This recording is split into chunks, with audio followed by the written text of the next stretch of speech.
Alhamdulillahirrahmanirrahim. Kembali lagi di Islami Tinda, jamaah Islami Tinda yang dirahmati Allah. Masih membahas tentang tema yang luar biasa. Temanya adalah seberapa dekat kita dengan Al-Quran. Alhamdulillah. Nah, saya juga mau ngajak lagi nih jamaah yang ada di rumah nih. Ada sebuah video tayangan yang menarik lagi ya. Tentang viral seorang siswa membacakan Al-Quran saat jam pelajaran kosong. Masya Allah, ini dia tayangannya. Anakku. Iya, anak saya kalau kayak gitu tuh dia karena ngejar. Kalau khatam Quran saya kasih 1 juta. Saya tuh anakku, Pak Yai, Naura makasih ya sayang.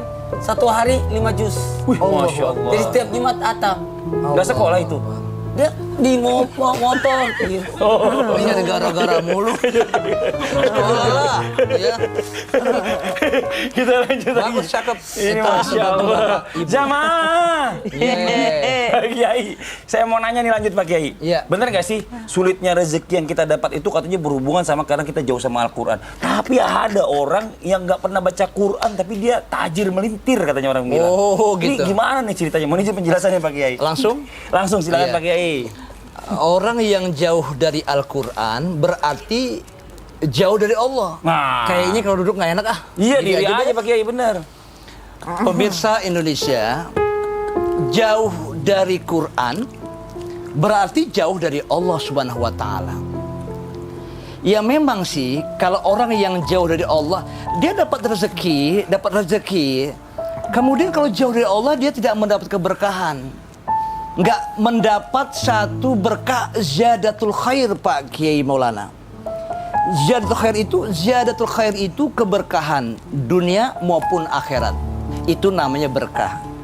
Jadi Pak Kiai Syam, buat apaan kita sebulan gajian 20 juta nggak berkah, ngapain? Nauzubillah min dzalik. Lebih baik 100 juta tapi berkah.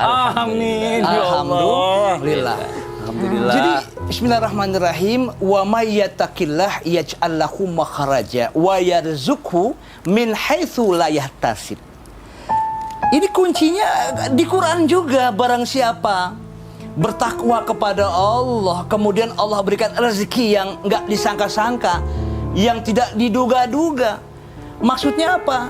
Wa yarzuqhu min haitsu la yahtasib. Nah, bagaimana kalau orang yang tidak sholat? Ya, Kak Fadli, Ya. Pak Kiai Maulana, Kiai Syam, Ustadz Najah, dia nggak sholat, dia nggak zakat, dia nggak sodakoh, dia nggak pernah mengaji, dia nggak pernah dekat sama Al-Quran seandainya. Tapi kenapa kok rezekinya berlimpah ruah? Tajir apa? Melintir. Tajir melintir, kata Kak Fadli mengatakan. Lah itu bukannya rahmat, nikmat langsung cash dari Allah. Memang dari Allah, tapi ingat bahwa itu adalah uluran dari Allah Subhanahu wa Ta'ala. Yang dikatakan sanastadrijuhum min haitsu la ya'lamun. Masya Allah Ustadz Najah. Kami kami istidrajkan mereka. Merinding saya. Kami ulur mereka dari sektor yang tidak diketahui. Contoh, Agus Dermawan mancing di sebuah kolam atau di sebuah laut atau di sungai. Kan Pak Kiai Maulana, di kail itu ada umpan. Ya. Saya lempar umpan itu ke tengah lautan atau ke tengah sungai, tiba-tiba dimakan oleh ikan.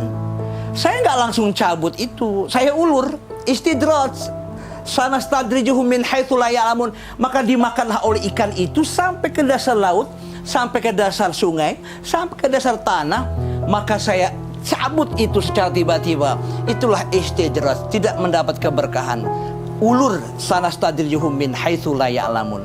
Nah, oleh karena itu, bagi orang yang kaya raya, maaf, hati, mereka bukan karena banyak harta, karena kerja, atau sorry banget, karena dia berupaya. Walau dia andai kata sholat, kok nggak kaya-kaya sih?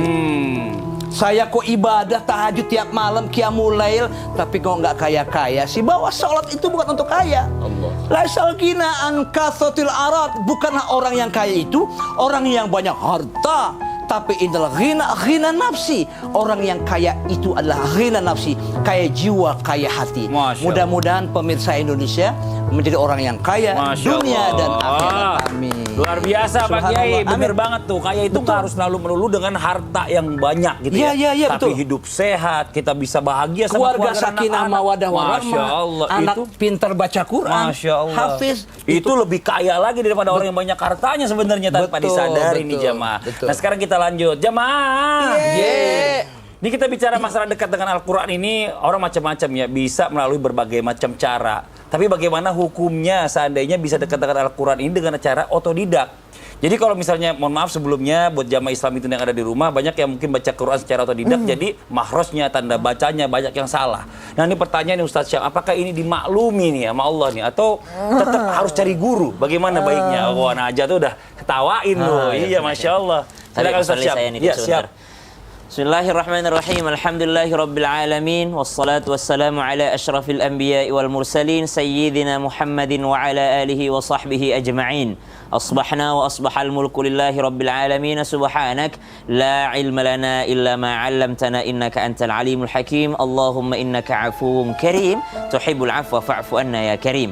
Jamaah Islam itu indah yang dimuliakan Allah Subhanahu wa taala, guruku Ustadz Maulana, guruku Pak Kiai Agus, Ustadz Najah, Mas Fadli serta Mas Daud serta seluruh jamaah Islam itu indah yang insya Allah mudah-mudahan Allah jadikan kita ahlul Quran, orang-orang yang dekat dengan Al-Quran, baik itu orang yang rajin bertilawah Al-Quran, penghafal Al-Quran, sampai menjadi seorang yang berakhlak Al-Quran. Amin amin ya rabbal alamin.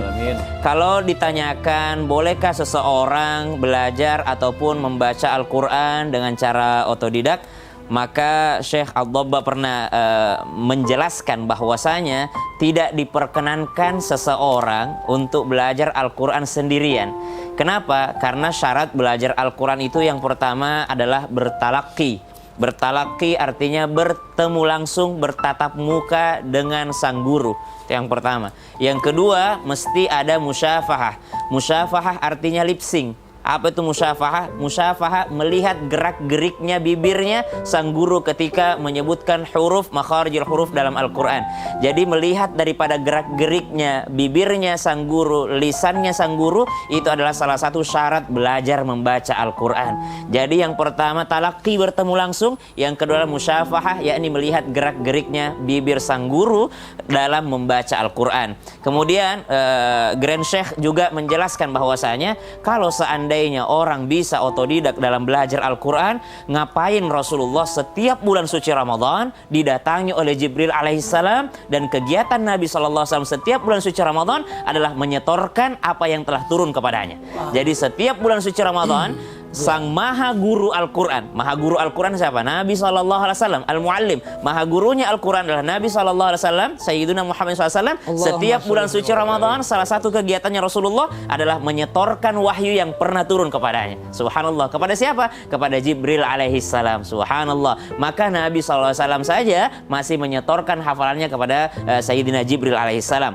Kemudian yang kedua, seorang penulis Al-Quran, Sayyidina Zaid bin Thabit radhiyallahu anhu warda, beliau setiap kali ingin menuliskan ataupun mengumpulkan tulisan-tulisan Al-Quran yang pada saat itu masih dari pelapa kurma ataupun kulit kambing, subhanallah, maka Sayyidina Zaid bin Thabit akan bertemu kepada Nabi SAW.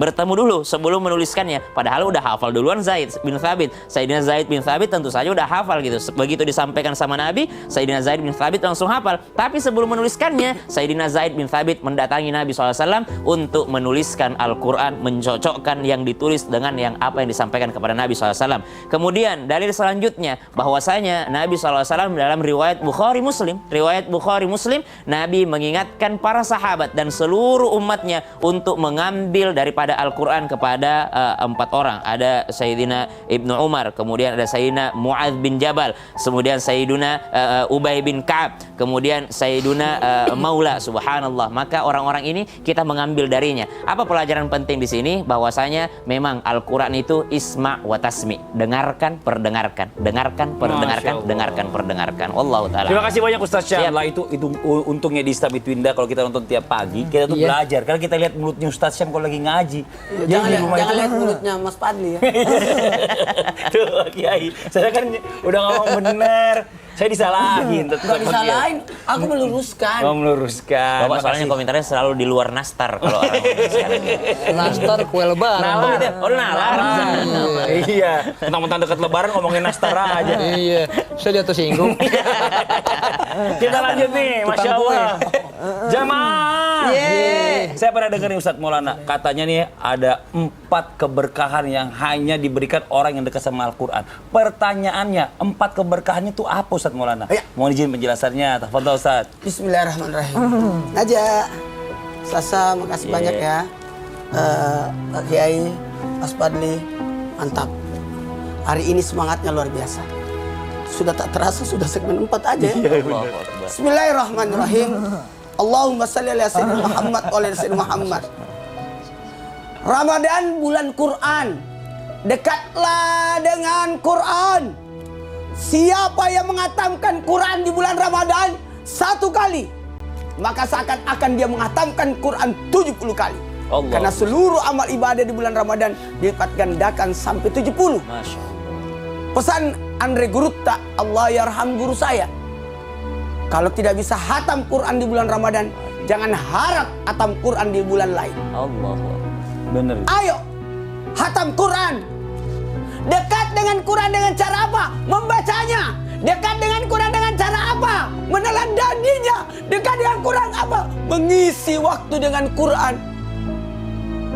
Malam-malam menanti Lailatul Qadar, itikaf, yang terbaik adalah dekat dengan Quran.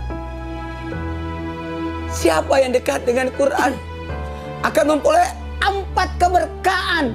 Memperoleh 4 keberkahan.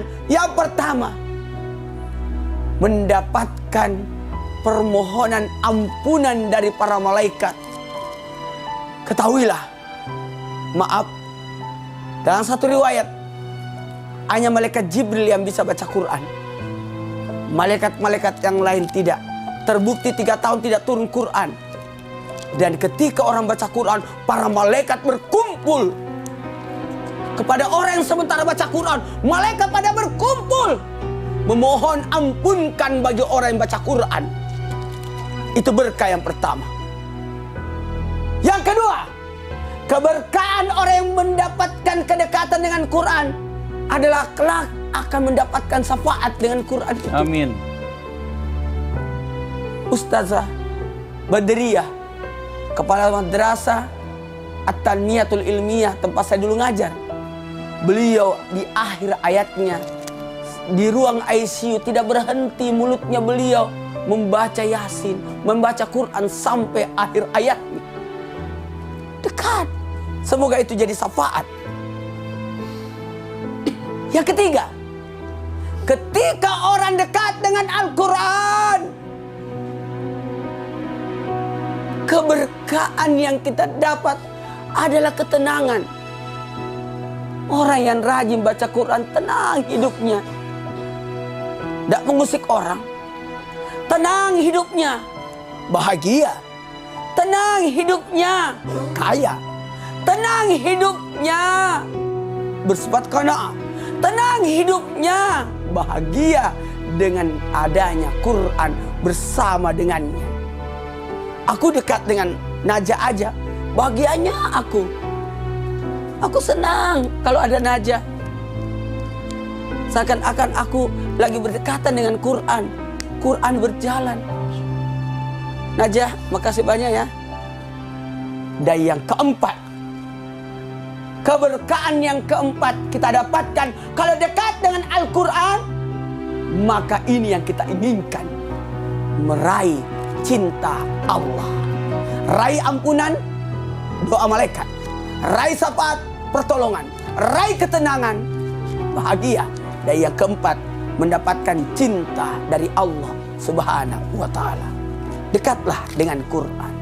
Masya Allah, tabarakallah. Weh, tepuk tangan dong. Kalau nggak tepuk tangan nggak duduk ini dia.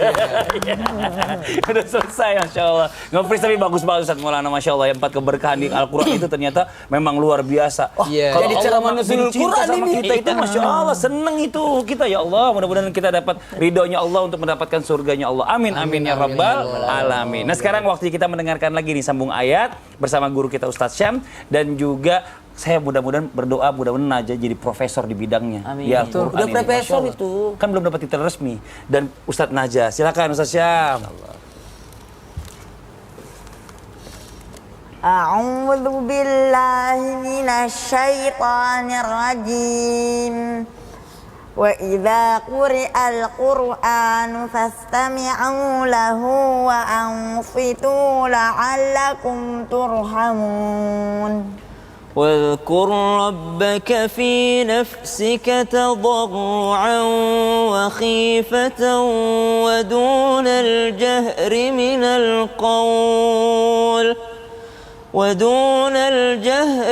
القول بالغدو والآصال ولا تكن من الغافلين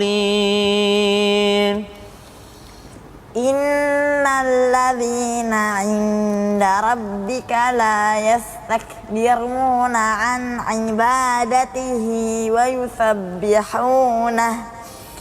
yusabbihunahu wa lahu yasjudun. Subhanallah walhamdulillah wa la ilaha illallah wallahu akbar. Subhanallah walhamdulillah wa la ilaha illallah wallahu akbar. Subhanallah alhamdulillah wa la ilaha illallah wallahu akbar. Wallahu akbar. Karena kita tidak sempat sujud tilawah, subhanallah, karena ayat yang terakhir dibacakan tadi salah satu daripada ayat sajadah, yakni ayat sujud tilawah. Subhanallah. Dan ayat tadi berkenaan kembali dengan Al-Qur'an. Apa artinya Najah? Masya Allah. Ayat 204 itu. Allahu Akbar. Ayat 204. Dan apabila dibacakan Al-Quran maka dengarkanlah dan diamlah agar kamu mendapatkan rahmat. Agar kita mendapatkan rahmat. Dalam riwayat disebutkan bahwasanya dari Sayyiduna Abi Hurairah radhiyallahu anhu bahwasanya ayat ini berkenaan para sahabat Nabi SAW di awal-awal perintah sholat, kemudian di awal-awal mereka bermakmum dengan Nabi SAW, banyak yang masuk Islam, ya, banyak mengikuti Nabi SAW, namun masih kurang pengetahuannya. Akhirnya ketika sedang sholat Nabi SAW, banyak di belakang yang ikut berbincang-bincang. Jadi Nabi lagi bacakan Al-Quran di depan, lagi sholat, di belakang lagi ngobrol, subhanallah. Padahal mereka ikut sholat. Maka turun ayat ini berkenaan dengan kejadian tersebut. Wa idza quri'al Qur'an fastami'u lah. Kalau dibacakan Al-Qur'an, maka dengarkanlah. Wa ansitu, dan juga diamlah. La'allakum turhamun, agar kalian mendapatkan rahmat Allah Subhanahu wa taala, agar kalian menjadi orang-orang yang dirahmati. Artinya ketika Al-Qur'an dibacakan, ini sering kami bawakan kisah ini. Ada seorang dosen di Riyadh. Beliau sedang mengajarkan Al-Quran. Jadi ketika beliau mengajarkan di kelas tersebut, ternyata mahasiswanya juga ngobrol di belakang. Subhanallah. Ketika mahasiswa ngobrol, sang dosen meneruskan pengajarannya tanpa peduli dengan mahasiswa yang ngobrol di belakang. Lalu tiba-tiba sang dosen meminta salah seorang mahasiswa untuk membacakan ayat Al-Quran. Silahkan kamu bacakan ayat suci Al-Quran. Ketika dibacakan daripada awal surah Al-Mulk, Tabarakalladzi biyadihil mulku wa huwa ala kulli syai'in qadir. Ternyata mahasiswa yang tadi ngobrol sebelumnya itu masih ngobrol di belakang. Tiba-tiba wajah sang syekh tadi yang awalnya biasa aja menghadapi mahasiswa yang ngobrol, tiba-tiba menjadi memerah dan keluar dari kelas. Subhanallah. Lalu yang lain merasa tidak enak, akhirnya mengejar sang syekh tadi. Wahai syekh, kami mohon maaf kalau kami berbicara pada saat engkau mengajar. Kata syekh tersebut, saya tidak masalah, saya mengajar kalian berbicara. Yang menjadi masalah adalah ketika Allah yang berbicara, kalian ikut bicara. Subhanallah. Yang mana syekh? Ketika temanmu membaca Al-Quran, engkau ikut berbicara. Pada saat itu aku merasa tersinggung karena Allah yang bicara, kalian ikut bicara. Subhanallah. Semoga kita menjadi orang-orang yang senantiasa mendengarkan dan mengambil rahmat daripada Al-Quran. Amin, amin, ya rabbal alamin. Masya Allah. Jazakallah. Jazakumullah khairan katsiran Ustaz Syam Najah. Makasih banyak. Nah, buat jamaah Islam yang ada di rumah, jangan kemana-mana dulu. Setelah ini kita lanjut lagi ya. Kita akan mencoba membacakan pertanyaan-pertanyaan masuk yang dikirimkan oleh jamaah Islam yang ada di rumah nih. Jadi jangan pindah channel. Tetap di Islam itu Indah. Jamaah, oh jamaah. Alhamdulillah. Subhanallah.